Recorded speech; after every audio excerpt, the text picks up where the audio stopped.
You're listening to the Yoga Medicine Podcast. I'm your host, Tiffany Cruikshank.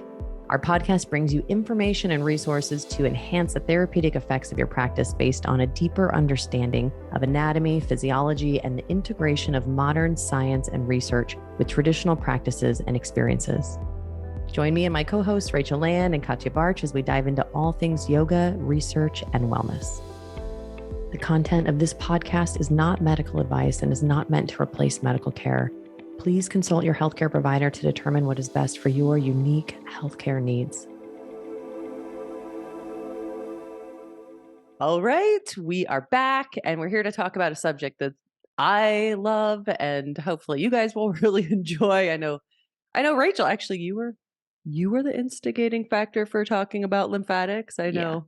This is a good one, I think, because no matter how much anatomy and physiology I study, the lymphatic system is still kind of fuzzy. And I think it's because so often it's either because it's part of our immune response lumped in with the immune system, or because it's complementary to the circulatory system, it's kind of lumped in with that. And so when I sit down and think about it, I realize I don't have anywhere near as solid a grip on the lymphatic system as I do some of the other organ systems of the body. And I suspect there are a lot of people out there that are the same, that could do with just a nice overview. Right? Yeah. And I mean, I was just chatting with Doreen, who is the co-teacher of the lymphatics training with me, who is a breast cancer surgeon for like 30 some years. And she was like, I'm just so proud that we're putting this out there because it's not even something you learn in medical school. So it's really cool to be kind of like setting the standard and paving the way. And it's challenging because this is a system we've known about we discovered 400 years ago or something crazy like that. But yet our understanding of the function and contributions to disease are still poorly understood at best. It's a challenging topic to teach too. It's so much easier. A lot of this information doesn't get into textbooks until we really understand it well. And we have a strong concept to be able to talk about. And, there are definitely some books and there's definitely some information about it. But as you dig deeper, you have so many questions and it's a tough, it's tough not to be able to answer those. And who knows when. Hopefully in the next 5 or 10 years, there's definitely more research happening around lymphatics. Especially cancer research and all sorts of other avenues of research too. But it's a really interesting system to look at because it has, it's a really powerful function. It's not like our heart or our lungs that, I mean, I don't know. You could probably debate whether you could live without your lymphatics at some point. Yeah, people do that stuff online all the time. What's the most important organ? What's the most important organ system? The most vital. Yeah, but it's kind of a pointless question because you kind of need them all to work together, really. Yeah.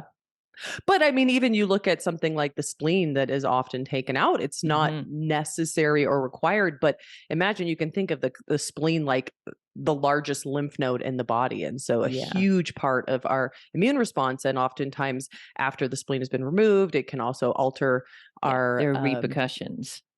Immune function. Yeah. And it doesn't mean, obviously you can survive, but there's obviously reasons why you might need to take that out that would be about survival, but not having it is definitely going to impact immune function and responsiveness. And so it's an interesting one to look at.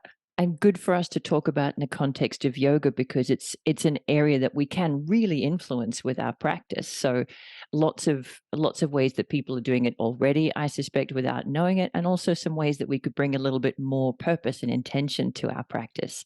Maybe we start though with what is the lymphatic system?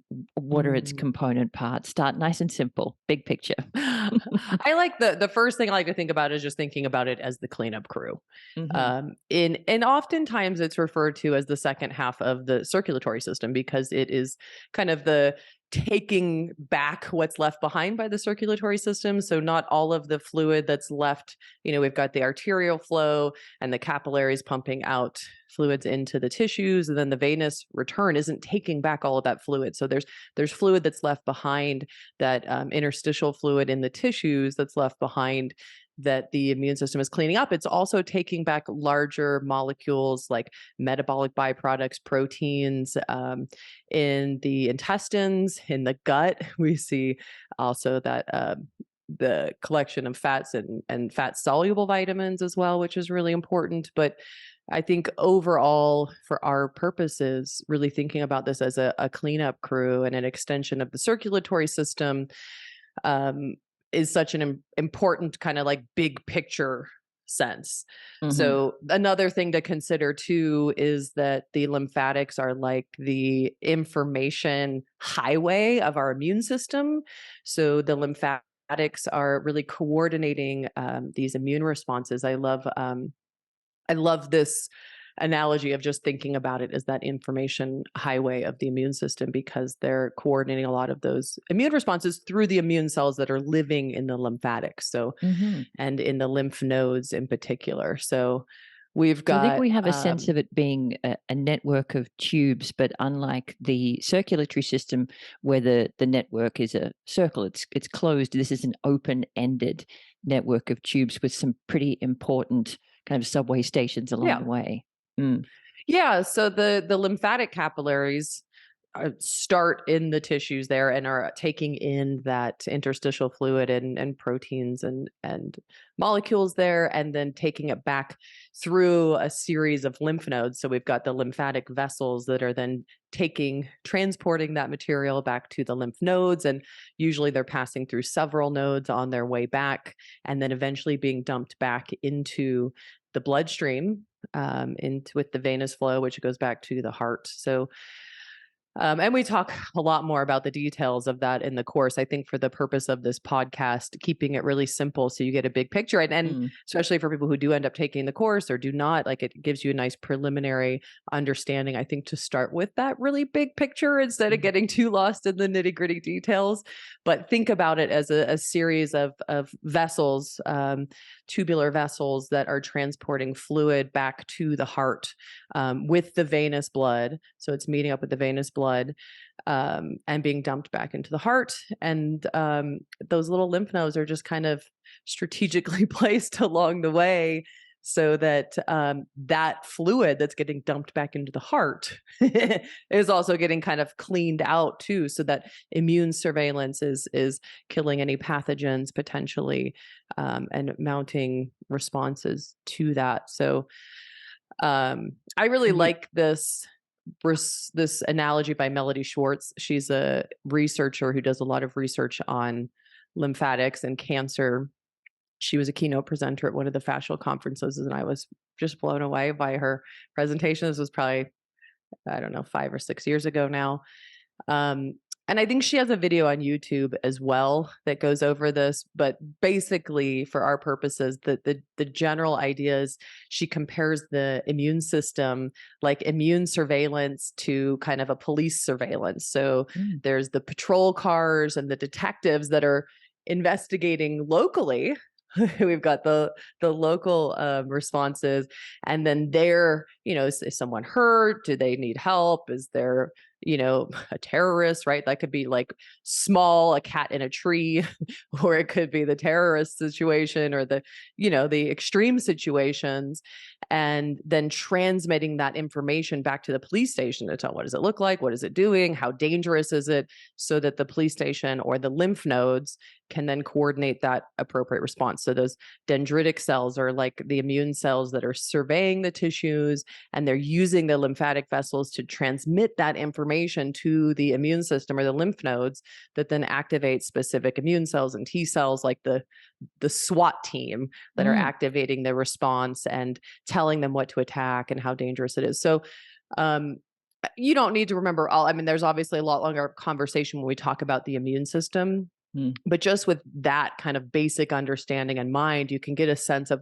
why it's so important to maintain good lymphatic flow. Yeah. Because as I'm moving this fluid through the lymph nodes, it's allowing me to really survey better and also have a better immune response to them. So, Mm. better lymphatic flow is associated with a healthier immune response because of that, by keeping this information flowing back to the lymph nodes, so that the lymph nodes is kind of that congregation of lymphocytes and immune Mm. cells that can then mount the response, the police station of the immune system of the lymph nodes. So That's a I great I love that analogy. analogy.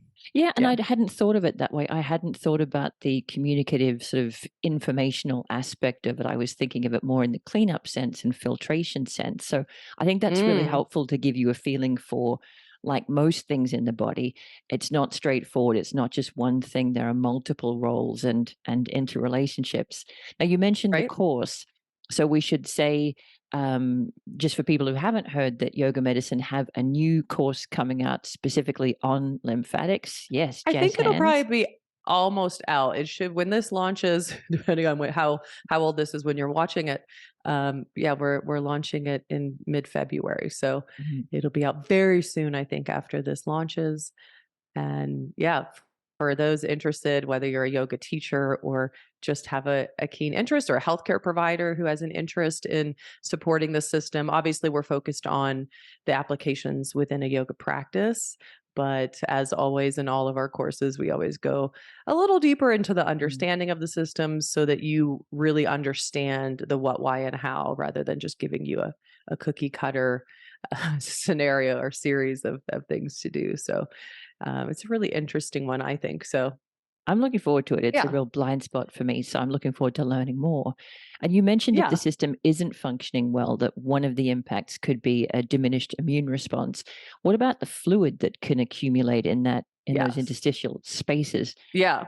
Well, and I think that's kind of the more obvious one that a lot of people who are at least a little bit familiar with the lymphatics are more familiar with. It's kind of the Mhm. function that gets a little bit more press until you kind of dig into pathological issues, I think, with the lymphatics. But the lymphatics are definitely kind of, again, a primary regulation of tissue pressure and also the amount of fluids in the tissues. And if you look at the anatomy, we look at this a little more detail in the course, but if you look at the anatomy, basically what it boils down to is as there's more fluid in the tissues, it expands and pulls these the valve, well, not the valves, but um the lymphatic capillaries open so that more fluid goes in. So it has Mm, a nice regulatory effect on fluid in like the tissues. self-correcting. Obviously, yeah, and obviously there's things that can go wrong on a lot of different sides of the system, but in a healthy state, it allows the to regulate tissue pressure because of the fluid pressure and Mm, fluids. So fluid metabolism, you could think of it um, as well. And then the other one, so the immune surveillance is another big function, but also then I think one big one that gets overlooked a lot of times is that the lymphatics also are very present in the gut and the intestines and the small mm, intestines. And so it's not just regulating fluid and pressure there, but it's also, and immune surveillance, but it's also functioning to transport substances like dietary fat and fat soluble vitamins. So a really important place to look for that as well. mhm, So mhm. lots of good stuff. And because the lymphatic system doesn't have its own internal pump the way the circulatory system has the heart, how does lymph fluid move through those vessels? What creates Well, the and it flow is there? it is pretty similar to the venous return, because the venous return also doesn't have the heart, the pump of the heart, right? So it Mhm, relies on valves like the lymphatics. There's also smooth muscle that coordinates this return, and so and there's other things that influence how much and how fast that lymph flow is happening, and the uh, lymphatic return is happening as well. So mhm. there's a few different things that can do that, but for the most part, those are kind of the two big ones. We also have, well, I'm going to save that part for later. We'll talk about some Ooh, other things later, but ooh, exciting. Planting a seed. So let's I'm sort of planting a seed. What I want to say too is, I mentioned the functions of it, but as far as like the importance of this system, I think we've already kind of drawn these. First is the support of the immune function. Mhm, Second is as a support for the circulatory system. And really some people consider this the other half of the circulatory system. So, traditionally it's considered a separate system, but really it is. You can think of it as the other half of the circulatory system. It's also Because it's really not a trivial important. amount of fluid, is it? It's I don't know what it is in gallons, but it's like 3 liters of fluid a day that is lost from the circulatory system that would just be sitting in our extremities if it wasn't carried back by the lymphatic system. So a significant amount of fluid. Yeah, but it's still only like 10 to 20% of what's being returned. So the venous return does take a lot of it back. But what happens too is that the proteins that are too large to be reabsorbed by the venous system, because they're only able to absorb um, proteins of a certain size, those Mhm. larger proteins are actually removed by the lymphatics. So it's not just the water. There's obviously other things that are happening too. But yeah, there's 2 to 4 liters of is returned Mm. by the lymphatics every day. So within 24 hours. So it is a pretty significant Yeah. amount of fluid. Um, so there's important implications for immune function, circulatory function, water regulation. There's also a lot of cancer implications that we're just starting to uh, figure out. There's a lot more Mhm. to be done there, but there's definitely, obviously, we know that the lymphatics are an important transport of cancer cells to metastasis. So um, there's important cancer implications, fluid metabolism, and then think about too, because we're removing the lymphatics are removing a lot of those larger proteins and metabolic byproducts, which we often consider toxins in the body. And so I know it's such a funny thing. I feel like it's so controversial in the yoga world, this idea of like, or in the holistic health world of Detoxification. detoxing. But I mean, metabolic byproducts are fairly toxic to the system and do Mm. need to be removed. And the lymphatics are our way of doing that. So Well, I think most it people is. agree with that argument. Even people who think that the whole concept of detoxification is controversial, they disagree because they say our bodies have systems set up to do that. This is Yeah. one of those Yeah. systems. So yeah, I think Yeah. even those people would be on side with this conversation. Well, I think that's the confusion. I think a lot of the controversy isn't about detoxification, which is often ends up being titled as in yoga, but it's really about like, our body is able to detoxify. It's doing it all the time on its own. How much support do we need? And I think that also depends on, what we're coming in contact with in our Mm, environment, what we're eating, what we're doing, and mm, and obviously if we look at the lymphatics, what you'll see too as you dig into the system is just any kind of movement is helpful. You can be very specific and enhance that outcome a lot, but just being sedentary also is going to slow down that lymphatic flow mhm. and that removal of toxins in the body. And so you can Which I think imagine that's everybody part has of it. experienced from a long car trip or a long plane trip of just Yeah. everything Yeah, pulling. and that's why people wear, especially if they're prone for lymphedema, they wear compression garments on a plane. Yeah. So, yeah, and I and do things too, like but purely for swimming. fashion, just because it looks good. and and it's why the flip side of that too is why swimming can be such a great, Mm, just getting in the water can be a great way to, it's like a natural compression garment um for people who have lymphedema. They don't have to wear huh. their compression garments when they're using there usually. So okay, so importance, immune function, Mhm. circulatory, its assistance with the circulatory system, potential implications in cancer, which we have mostly yet to figure out. Well, we know it's involved. Fluid metabolism, detoxification, and then assimilation of fats and fat soluble vitamins, that's a big category. Mm. And I mean, um, surely that list will have gotten people excited about supporting the right? lymphatic system because that's all pretty powerful, impactful processes. I just want to kind of drill home too that, remember, the lymphatic vessels are carrying information to the lymph nodes where the immune response is being mounted. So keep in mind that good lymphatic flow is also supporting that immune function by keeping that information flowing back to the nodes. Mm. So there's implications for a lot of things in those categories I just mentioned, but also obviously for lymphedema, which we talk about. It's definitely beyond what we're going to talk about in this podcast because it's a longer conversation and I think requires understanding a little bit more about the lymphatics.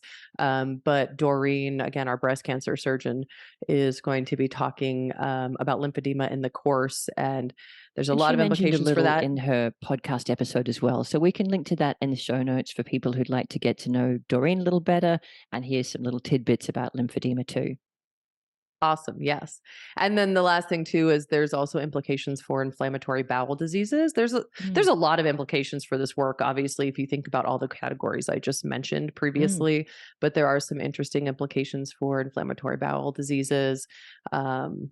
That as you can imagine with those lymphatics in the gut, there's observation, not a not strong research yet, but observational studies that suggest that the lymphatics are potentially playing an important role in some of those diseases. So again, more to learn. As with a lot of other topics, there's plenty more examples of that in the categories that I mentioned already, but those are just a few that we're starting to get a peek into. Of mm. course, we're not even talking about lymphatics, the lymphatics of the brain, which is a whole nother conversation. We do talk about on in the course, but is almost hard to talk about because we know so little about it. So lymphatics was the term that came about um, to before we thought there were lymphatics in the brain, to talk about, to kind of try and try and understand how all we know that the brain is very metabolically active, so there's a lot of waste that needs to be cleared out constantly. And so that was our attempt to try and explain how the brain clears all of that fluid that we know, and metabolic byproducts that we know are going through it. When we were like, oh, there's no lymphatics, now we know that there are actually true lymphatic vessels in there. But again, it's like what we discovered those in, I think, 2015, and Yeah. just a week ago, so just like early January, a couple weeks ago, they found that they've also named a new layer of that now. So Wow. there's Cutting so edge. much, even more, that we don't know about Mm. lymphatics, but maybe for another episode at some point. Well, Okay, now I'm what I ready for like yoga. about using yoga as an intervention is even if there aren't really clearly researched links between the lymphatic system and, X, yoga's so low risk, there's really no harm, is there, in using our practice to support good functioning of the system, whether it leads to, better brain health or better responses to cancer treatment or not, it can't hurt. There's really no downside. Well, I would say yes. There's always exceptions to that, right? I mean, yoga is pretty safe, right?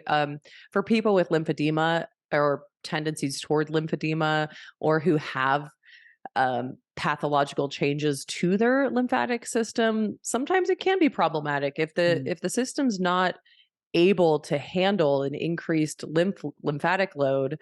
um, yeah, it can be problematic to the tissues. mhm. And so that's why we talk specifically on lymphedema in the course, because I think it's one that It's a really special needs case. to be looked at. Yeah, otherwise, for the most part, minus any significant lymphatic changes or diseases, like lymphedema, yeah, it's a great for the other Mm, 95% of the population, or 90, or whatever it is, the rest of us.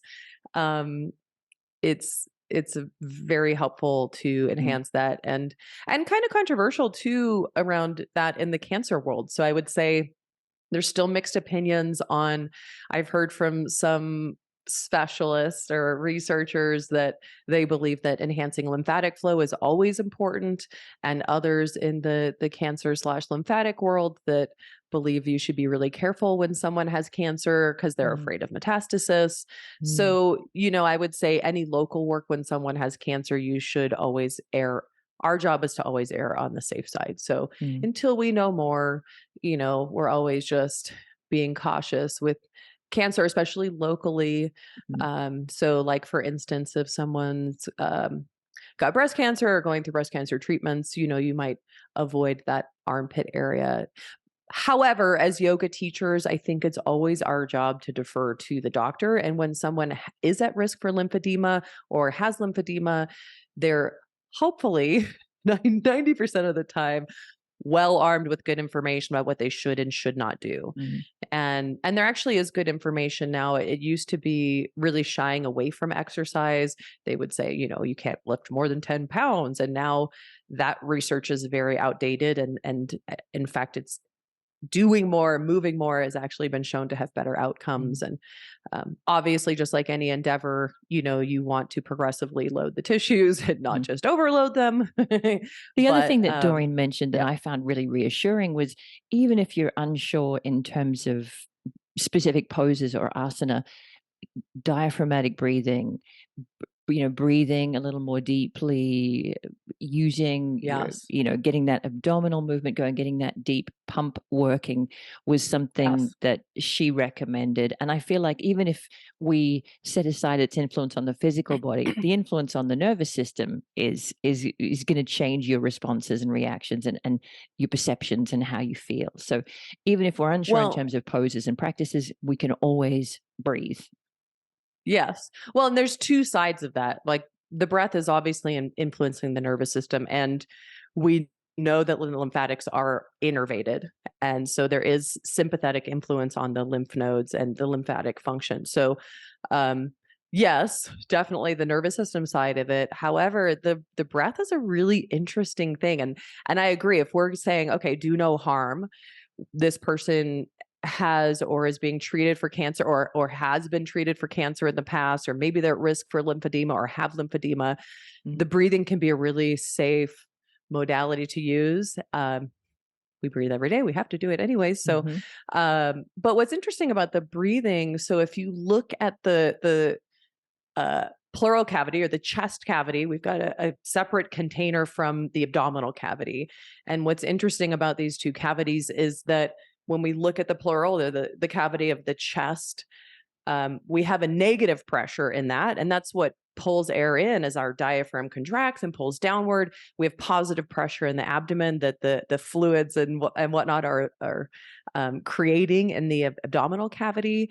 And so there's this exchange between the cavity of the lungs and the heart, and then the abdominal cavity below it being a positive pressure and a negative pressure. So as the diaphragm pulls down, it creates more negative pressure in the cavity of the chest, which is what pulls the venous blood flow back to the heart, as well as that lymphatic. So it's kind of near where the lymphatics and venous blood, or let's say the lymphatics dump back into the venous blood and go right back into the heart.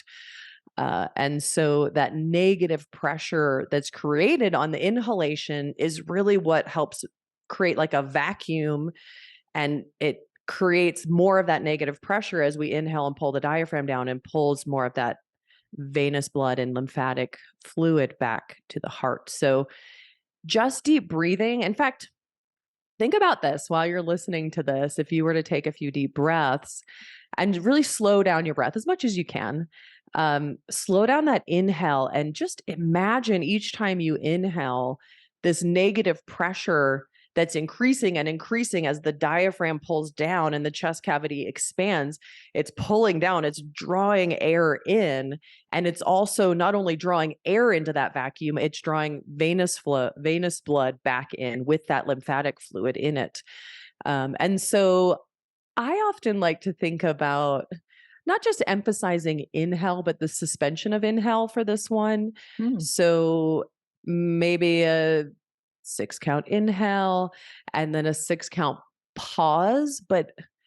And there's no research on this yet, as with many things in yoga, but I prefer, when I'm really focusing on that lymphatic and venous return, is to pause at the top of the inhale and almost imagine that you're still expanding and inflating. So there's not this like locking off and clenching Mhm. in the back of the throat and kind of capping it off that we do sometimes, but it's actually keeping the back of the throat open and imagining that expansion and that vacuum pulling more fluid in as you just suspend the inhalation. Um, so yeah, I like to do that inhalation suspension just to increase that time that we're Mm. able to allow that suction to pull the fluids back. Can be an easy way to do it. Diaphragmatic breathing can be great. The thoracic duct is the main duct back in the main route for more than 3/4 of the body. I don't know what the percentage is, but basically most of your lymphatic fluid is traveling back to the venous blood Mm. through what's called the thoracic duct. It's a main lymphatic vessel, and that actually runs right through your diaphragm. So there's this idea too that the diaphragmatic breathing, the movement of the diaphragm, exaggerating that movement can help encourage that lymphatic and venous return through the diaphragm, kind of like massaging and Mm. I mean, diaphragmatic coercing. breathing is also a slightly controversial topic because the same people who say we don't need to detoxify because our bodies do that already also say all breathing is diaphragmatic breathing.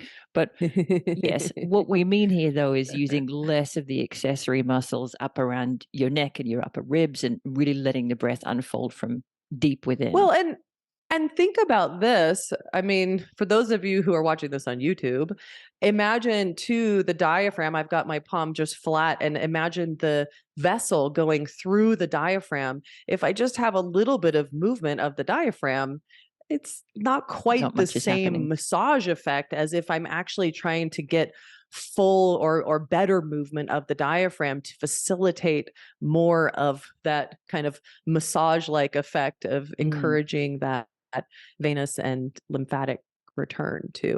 And we have the vagus nerve that runs through the diaphragm. And so again, the other idea is that the diaphragm is massaging that vagus nerve. That's the nervous system component, or the parasympathetic Another mediator. controversial So topic that we won't get into today. But I mean, that's a like, pretty powerful place to start. You talked about first any movement, but then really diving into breathing, breathing from the center of the body, encouraging movement of the diaphragm, focusing on the in breath and that inflationary, expansive feeling that creates negative pressure to suck the venous return and lymph return back into the system. What else would you think about in the context of yoga practice supporting lymph flow well, and the I think lymphatics in general? this is where we go back to the influence, the influential factors on lymphatic circulation, which we kind Hmm. of started to talk about. So I mentioned that there were valves, and so with those valves, kind of like the venous blood return, gravity is also influencing that return, and so inversions can be a helpful way Hmm. to kind of help support that lymphatic flow back to the heart, again with the valves preventing it from obviously going in the opposite direction. The skeletal muscles also become important. So even when we're right side up, just walking around, that muscular contraction is pumping the blood back up through the next valve to try and get Hmm. it slowly back to the heart. What's also interesting is that the lymph nodes are congregated around our main joints. So we see the biggest uh, conglomerate of nodes in our armpits and our groin and our neck, and especially for the armpits and the groin, just small changes in pressure. So it's brilliantly built so that just simple walking, any kind of movement, I mean, Hmm. just moving your arm a little bit is changing the pressure there. And just again going through your gait cycle, even in a slow walking scenario. I mean, I know my dad's in memory care, and I go and visit him, and they have these little machines that, when they're sitting in their wheelchair or their chair, that are just moving their feet for them. Mm. Some people have the ones that they move themselves. And so that's nice if they can do that. But even just, their feet are moving so little on these little platforms. I don't know what they're called, but That's great, a though. So little they're machine basically that doing moves their like feet. alternate heel lifts, or alternate heel lifts are being done for them, basically. Something like that. I don't remember exactly what it looks like. I just know that it's just barely moving. I mean, imagine your feet on the floor and you had like a pad under each one, and it just alternately lifted one foot a few Mm. inches at a time. And I look at that and you're like, "Oh, it just it just displays how little movement is actually needed." Yeah. Um However, of course, in different scenarios, obviously for someone who's in their 20s, that's going to be different than someone who's in their 80s. But just walking, those changes in pressure, we talked about it in swimming and on an airplane. The arterial pulsation, because these lymphatic vessels usually live in a connective tissue casing with the artery, the arterial pulsation is is thought to help create that lymphatic flow as well. So, um, peristalsis, the movement in the gut, is also thought to help facilitate some of that movement. So again, anything that encourages circulation in that sense will be helpful.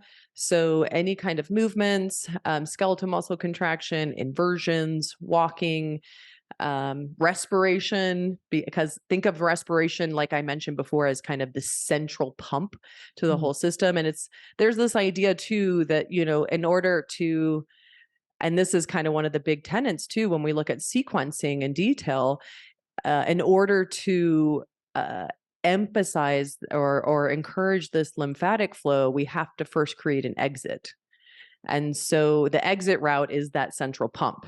The exit route is working on that central pump of increasing that lymphatic flow back to the heart, working in the abdomen and with the diaphragmatic or with the breathing, respiration. Mm. So yeah, and there's a lot of other things that influence it. We know I mean, nitric that's oxide already is just blowing my important. mind. It just not a very educated thing to say, but does it not just stun you the more you learn about anatomy and Yes, physiology, how yes. intricately coordinated this whole symphony of things? Thank goodness we don't Uh, have to think about it. It's happening for us as we move through our day. Incredible. right? Yeah. Right. And so there is this beauty of the system that you're like, oh, it's built in. Mm. One, we know sitting is like the new smoking. So it's another one of those reasons why just getting up and moving, going Mhm. for a walk, we put all this pressure on ourselves to be really active. And we know the importance of muscular tissue and connective tissue and training tissues. However, even just simple things like going for a stroll can Mm. be really supportive. Or, I think of this too, like in yoga, full body movement is so important. And I guess what I'm saying is sometimes you don't need to overthink it, Yeah. though you can, and we do in the course. We get very strategic and specific about sequencing when I want to be really specific and Mm. effective for a specific reason, or if I need to be cautious of a contraindication, like, or Mm. something like lymphedema. So, there is a time and a place to be really specific. For general health, I think whole body movement is really helpful. You can do like brushing, skin brushing, I really love, or tapping around the lymph nodes. One thing I really love, and this for those of you who are teachers will open up like a Pandora's box of a million things you could use, maybe. Um, but is looking at, because the nodes congregate around the main joints, is looking at changes in pressure there to facilitate lymph flow. So, um, for the armpit, I'm lifting my arm above my armpit, which is going to not only change some pressure here, but also now I'm using gravity. I could also pump my fist with my arm in Mhm. the air. I could make circles with the fist pumping, like I can use the breath in those things. So it's like, how Mhm. complicated or how simple do I want to get? There's definitely a specificity to the order of things if I'm looking to be really specific and maximize that therapeutic outcome. But again, Mhm. just any kind of movements, tapping, brushing. What about Um, bouncing? I know you're a oh, fan of a so little mini good. trampoline.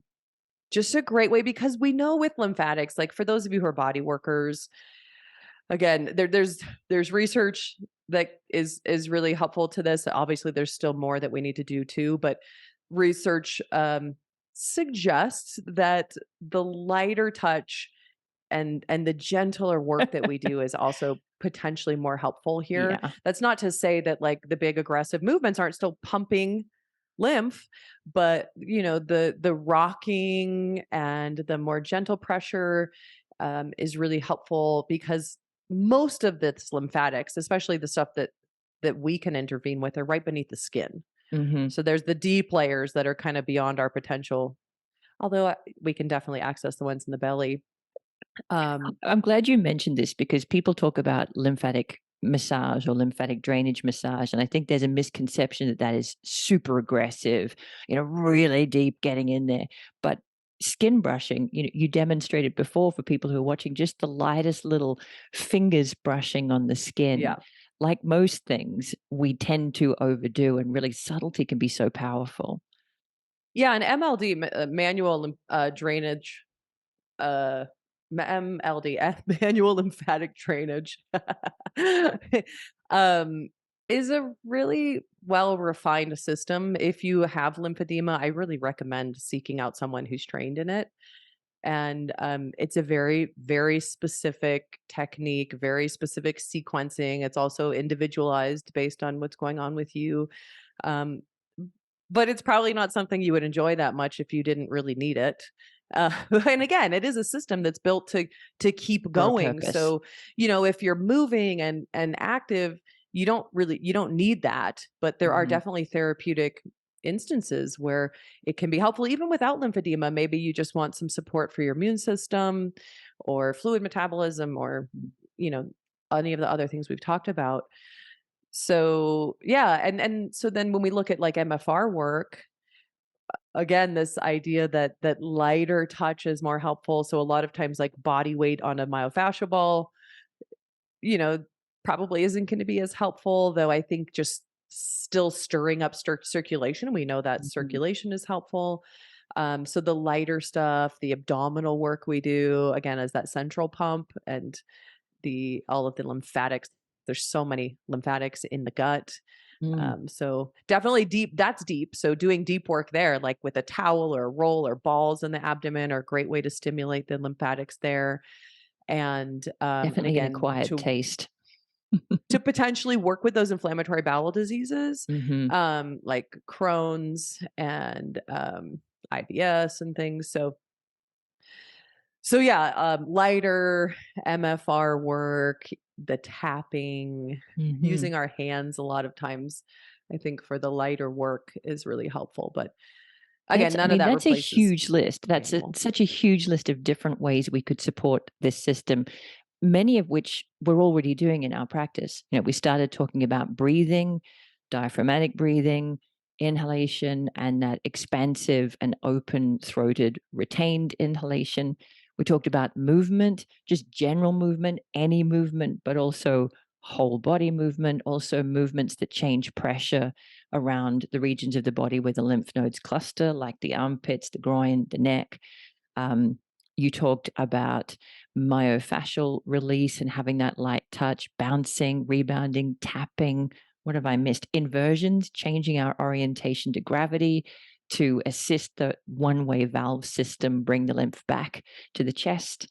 I mean, this is basically everything that we do in yoga practice already, really. Yeah, Anything it is special? with Is it just the and then I intention we think bring to it that there is a changes things? lot. I think the part we're missing is there is a lot of specificity if you're trying to be really specific for lymphedema or lymphatic issues or trying to, you know, if you're already active and doing all the things and need more lymphatic support for whatever Mhm, reason, maybe you're doing a detox or something, there are a lot of very specific details on sequencing and how mhm, you're doing these things that can be very helpful. Also, I mean, we mentioned this before, but the other one is the nervous system. We know that this sympathetic nervous system is innervating the lymphatics, so regulate autonomic regulation. So, mm, and I think that's such a category as yoga teachers and maybe students as well that we're so familiar with. So, more introspective practices, increasing parasympathetic tone through mhm. restorative and meditation and sometimes pranayama and other things as well, yin. So, Love it. So we'll share a playlist on yoga medicine online for people who just want to dive in a little bit and kind of explore the sorts of practices that we're talking yeah. about. And it's also pretty easy in yoga medicine online just to search for lymph or Yeah. lymphatics, and you'll have a bunch of practices come up. And I think that's really nice for people who aren't teachers. I always like to plant seeds for teachers because even I think from this podcast, we've given you a lot of big picture information that you can go Mhm, and run with. And sometimes it kind of brings up all sorts of ideas as a teacher. Then when we get bogged down in the details, but if it's something you really love and you want more information on, there's definitely a lot more to the system, and mm, especially specificity to yoga and therapeutics and all of the systems that we talked about that are so related to lymphatics. However, as a student, just go and explore. We've got practices on there. If you search lymph or lymphatics, I think you get slightly different classes, but Mhm. you'll find a bunch with different techniques and different ways of supporting it, and more coming out. We're always coming out with more as well. We've got a monthly dose on lymphatics, and we have a previous Mhm. one that I talked about too, a different one on lymphatics and immune system. So there's a couple lectures there. So plenty of opportunities to keep learning. Um, but again, if you're, just experimenting, have fun exploring and Yeah. sensing how you feel afterwards. And, Mm. um, it's an interesting one because I find a lot of people there's definitely subtle changes when you do immune work, or sorry, not immune, lymphatic specific practices that are, I think, more pronounced when there are issues going on. Yeah. However, for people who have a healthy lymphatic issue, that might be very subtle. So tuning in and noticing, and there's always more tools on our site and in the world to Mm. utilize. So you And can even always just using explore. your imagination, like maybe you can't physically feel the changes that you're making, but you can imagine that sense of having nudged the fluid through the system and encouraged filtration. And I'm a big fan of letting my imagination go wild in my practice. Right? And I Yeah. think just understanding the implications and effects help you understand when you might want to focus on that. Again, even Hmm. if it is maybe do the same exact practice every day. Hmm. Maybe it's just your mindset and what you're saying, this filter of like understanding just a little bit. You don't need to know the whole system, but just understanding what we've talked about and how that pumping action of the breath, that lymphatic flow, moving pressure, changing pressure through the body and encouraging that lymphatic flow to help support that immune surveillance and that fluid metabolism and all the other things that we've talked about, I think Oh can my be just a goodness. And it's nice just such a way. powerful way to be less focused on, gosh, how do I look in this pose? Am I doing it right? Versus just how incredible is this body? Think of all of the things that are happening here for my benefit, all of the processes that are occurring. For me, that perspective shift is just so powerful and it makes me really grateful for this vessel carrying me around, thank I goodness, agree. without me having to think about it too hard.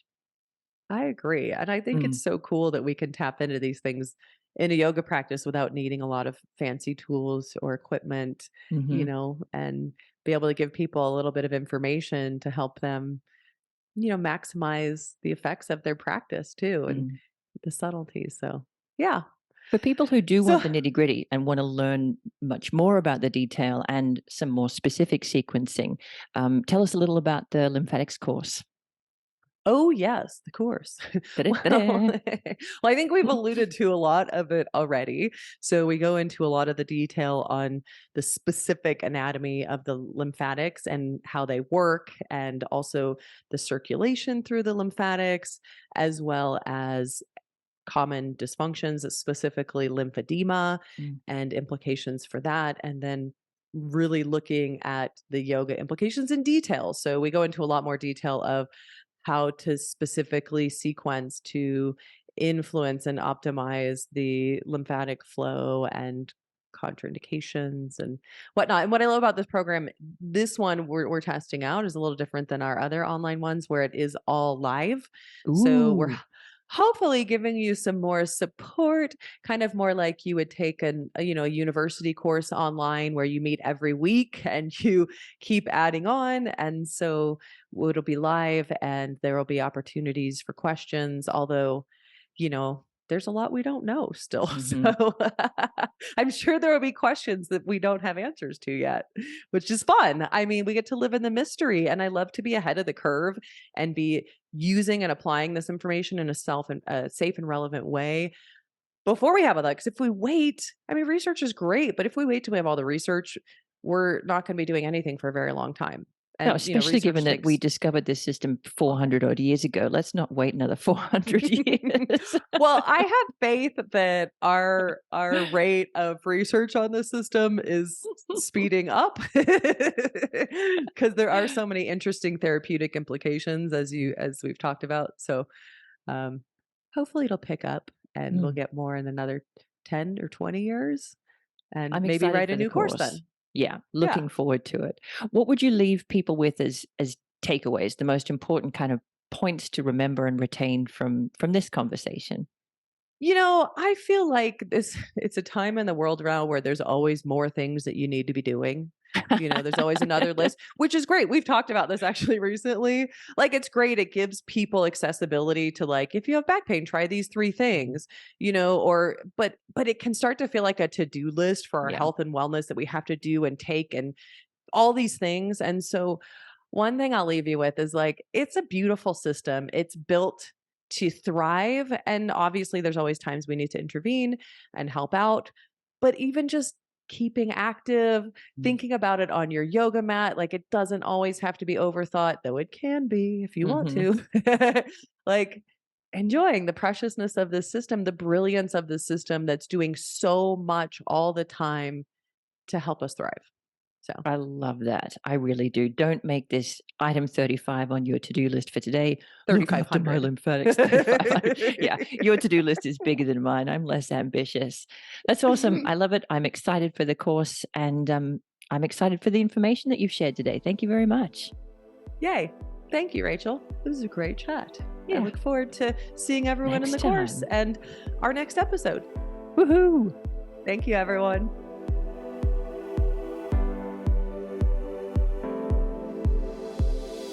Thanks for listening to Yoga Medicine. If you like the show, please be sure to subscribe and leave a rating and review on Apple Podcasts or wherever you listen to podcasts.